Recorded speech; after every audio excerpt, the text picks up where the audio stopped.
Buenos días de nuevo a su programa Una Conexión con Dios. Y de nuevo les doy las gracias de sintonizar y espero que no haya alguna persona que haya tomado la decisión de no seguir escuchando por lo que estoy compartiendo. Espero que entiendan de que la idea no es de hacerle sentir mal, sino de ayudarle a comprender, a que llegue a realizar que no podemos seguir autodenominándonos cristianos y seguir con un comportamiento como el que teníamos antes. Como nos dice el hermano Pablo en la carta de Efesios, en el capítulo 4, versículo 17, nos llama la atención a cambiar nuestro pensamiento, nos llama la atención a modificar la manera como cambiamos y a modificar nuestro comportamiento. Y ayer estábamos hablando sobre lo que decían estas personas cuando se les hizo la pregunta si ellos creían en una verdad absoluta. Y quiero continuar en esa línea. ¿Qué es creer en esa verdad absoluta? Bueno, entonces, ¿qué es lo que sucede? Mire, este es el ejemplo que les tengo. ¿Qué sucedería? Otro ejemplo que les puedo dar es cuando usted va a la gasolinería. ¿A usted le gustaría que a su carro le echaran agua en vez de gasolina? ¿O qué tanto le gusta el que le diluyan la gasolina o el diésel a usted?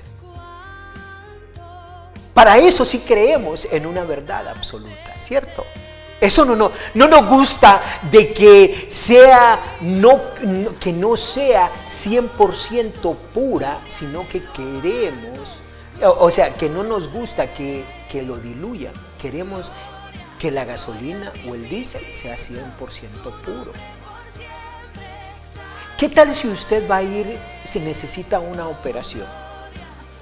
¿Usted va a ir con un sastre? Si usted necesita una operación, al final del día ellos costuran también, ¿cierto? Son más económicos. Es más barato ir con un sastre en vez de ir con un cirujano. El sastre no le va a cobrar lo mismo que un cirujano por costurarla. Y me estará diciendo en este momento, Alexis, esos ejemplos son absurdos. Entonces yo le pregunto, ¿cómo es que se autodenomina cristiano o cristiana y sigue con los comportamientos de una cultura donde alaban a imágenes, donde usted es partícipe de cuando se hacen esas celebraciones? ¿Cómo es que usted va a seguir creando altares a imágenes? ¿Cierto? Tenemos que pensar en eso. Cuando hablamos de una verdad absoluta, entonces tenemos que pensar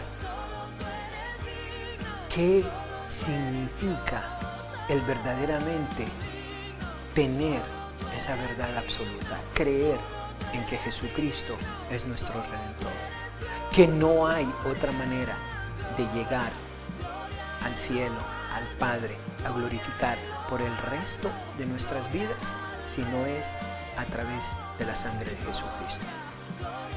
Y que si bien es cierto somos pecadores y que si bien es cierto vamos a seguir pecando de una u otra manera, Él también nos llama a que renovemos nuestros pensamientos, a que renovemos nuestras conductas, a que renovemos nuestras acciones, a que renovemos la manera en cómo nos comportamos. Si usted se fija, durante años, durante siglos, no se tuvo esa confusión de si era una verdad absoluta o no era una verdad absoluta. Durante la historia siempre hemos tenido bien en claro quién es nuestro Dios. El pueblo israelita tenía bien en claro quién era su Dios, y sin embargo siempre se iba a adorar a otros dioses.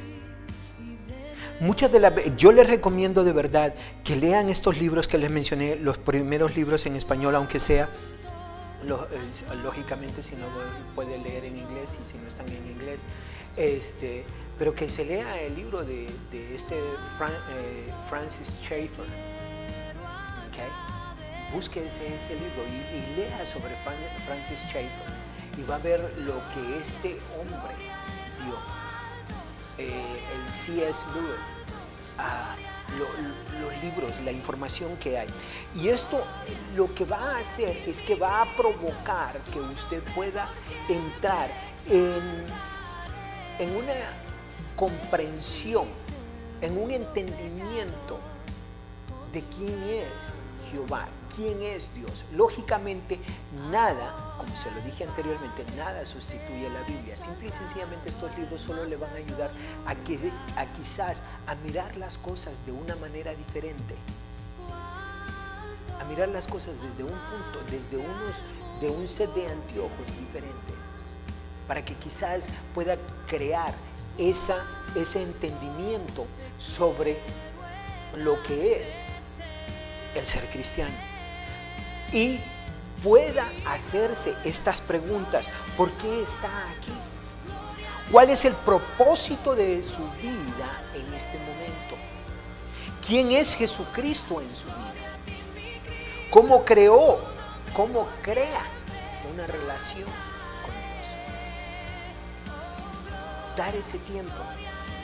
Ahora, desde el punto de vista filosófico, ¿cómo es el conflicto de la verdad relativa versus la verdad absoluta? ¿Qué se juega a diario con esa verdad relativa y esa verdad absoluta? Todos son correctos. En la verdad relativa todo el mundo es correcto. El pluralismo es tolerancia.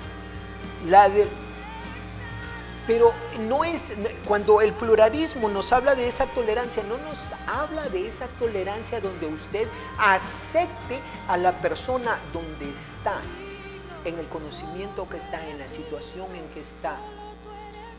No es de esa tolerancia a la que nos habla. Nos habla de la tolerancia donde cualquier persona está correcto, está en lo correcto. Donde nos llama a no juzgar. Y ojo con esto, yo no estoy diciendo que no debamos juzgar, no debemos condenar a nadie, pero sí debemos juzgar las acciones de una persona. Yo no puedo condenar a un asesino, pero sí debo de juzgar las acciones de ese asesino. Usted no se puede no puede tomar sus hijos y llevarlos a donde un violador de niños.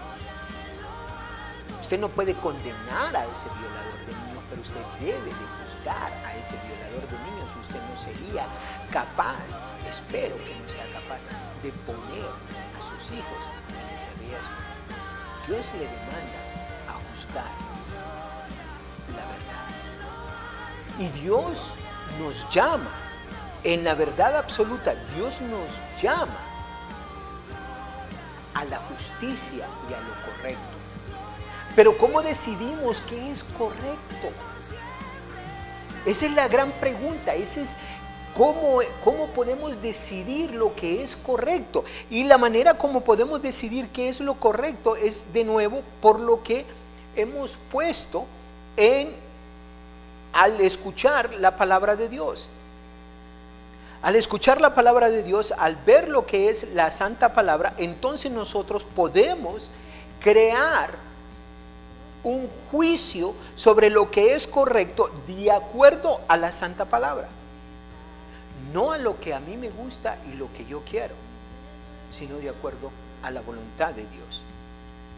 Y mire, nos vamos a ir en este viaje de historia por unos minutos. Espero que me tenga paciencia, pero esto es muy importante, es básico hacia esta información, hacia lo que vamos a estar tocando en las próximas semanas.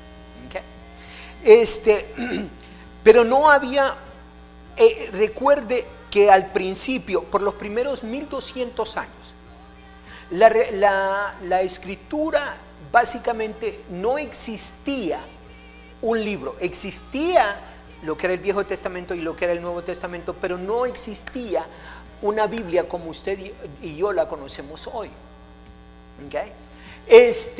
Y realmente hasta el año 500 es cuando lo ponen todo junto, y del año 500 en adelante más o menos, o unos cuantos años más, unos cuantos años menos, este es el punto, que se sabe que del año 500 en adelante,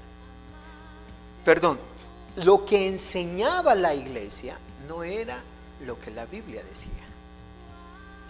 Y usaron, más o menos en ese tiempo, es cuando se le llama el tiempo medieval, que se le llama el tiempo oscuro, que hasta más o menos hasta el siglo XIII, XII, XIII, XIV más o menos, del tiempo medieval, donde se usó la Biblia, se usó la religión y unieron lo que era la Biblia y la religión para hacer cosas en nombre del Señor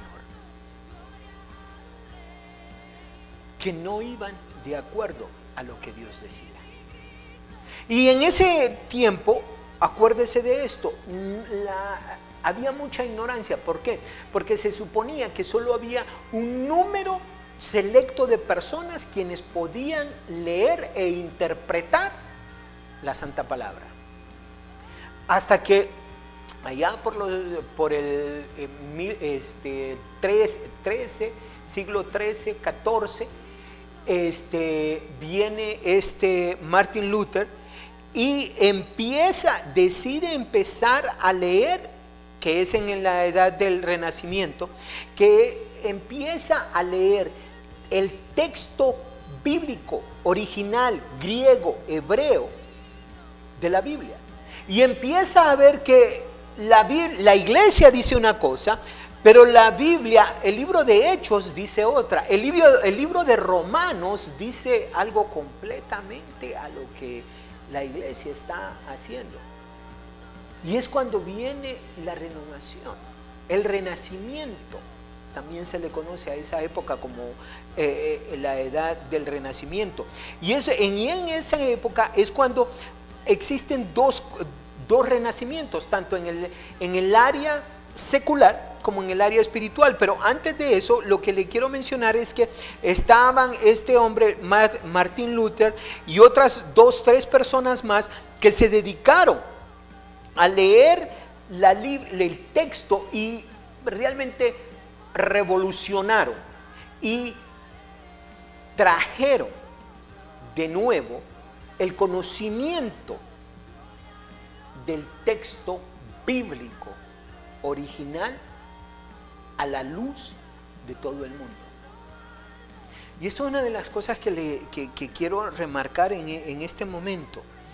Realmente muchas de las veces nosotros mismos los cristianos hemos tenido el problema de que las personas rechacen la verdad absoluta porque no tenemos el amor hacia cómo decimos la verdad. No que estemos equivocados en algunos casos, no es que no estemos en lo correcto cuando digamos que una persona que practica el homosexualismo esté mal. Así, está mal. Pero la manera como tratamos al ser humano no es quizás la correcta. De nuevo, podemos condenar las actitudes, las acciones, pero no la persona. Y la manera como llegamos hacia esa persona, la manera como nos comportamos con esa persona, la manera como tratamos a esa persona, la manera como le enseñamos a esa persona, tiene mucho que ver de cómo acepte esa verdad. Y tenemos que amarlos en el nombre de Jesús. Y eso tiene mucho que ver. Entonces, ¿qué es lo que sucede?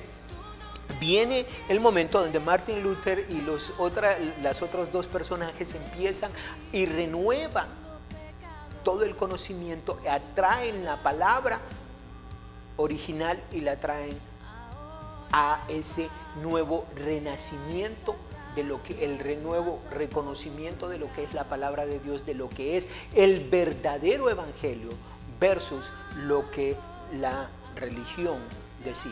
¿Por qué? ¿Qué fue lo que hicieron? Básicamente unieron lo que era el gobierno y la religión y lo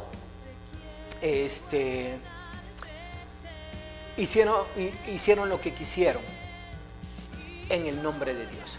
Usaron la palabra de Dios para manipular a las personas. Ahora, en ese tiempo también lo que sucedió en el área secular es donde regresan a los clásicos, a la literatura griega de Platón, el arte, las estatuas, la pintura, la música. Viene y hacen una revolución, porque dan la libertad a que la creatividad del hombre salga, a que la creatividad del ser humano se desarrolle tal y como Dios lo espera. Pero por el otro lado, la otra parte es donde existe Zwingli o Calvino, y empiezan a hacer esa renovación del evangelio, el reconocimiento del evangelio. Ahora, ¿qué es lo que sucede en ese momento?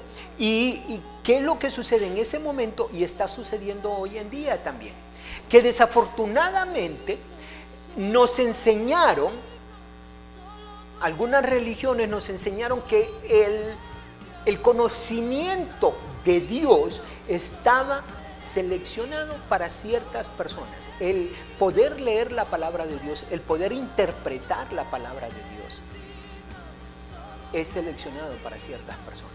Eso era lo que se decía en aquellos años, y desafortunadamente nos hemos quedado con esa cultura, con esa mentalidad de que eso es lo que sucede hoy en día. Yo lo que le recomiendo, si usted es una de las personas que usted piensa que usted no está calificada, que usted no puede interpretar la palabra de Dios, yo lo que le recomiendo es léase Juan 14, todo el capítulo 14. Póngale atención al versículo 21, 23 y a ver qué es lo que le dice. ¿Qué es lo que le dice la palabra de Dios en ese versículo? Es más, vamos a hacer una cosa. Vamos a ir a la Biblia, a lo que es el libro de Juan 14, 21. Me van a disculpar aquí, pero esto creo que es algo muy importante, que tengamos ese conocimiento de qué es lo que nos dice la palabra de Dios, porque qué es lo que sucede. No podemos seguir pensando de que hay un grupo selecto de personas quienes pueden leer e interpretar la palabra de Dios. Mire lo que dice en el Juan 14, 21, dice: el que tiene mis mandamientos y los guarda, ese es el que me ama. Este es Jesucristo diciendo eso. Y el que me ama será amado por mi Padre, y yo le amaré y me manifestaré a él. ¿Escuchó eso? Jesucristo se va a manifestar a usted. Escuche lo que dice el 22. Le dijo Judas: Señor, ¿cómo es que te manifestarás a nosotros y no al mundo? Escuche esto. Respondió Jesús y le dijo: el que me ama, mis palabras guarda. Mi Padre le amará y vendremos a él y haremos morada con él. Mire lo que dice el versículo 24. El que no me ama no guarda mis palabras, y la palabra que habéis oído no es mía, sino la palabra sino del Padre que me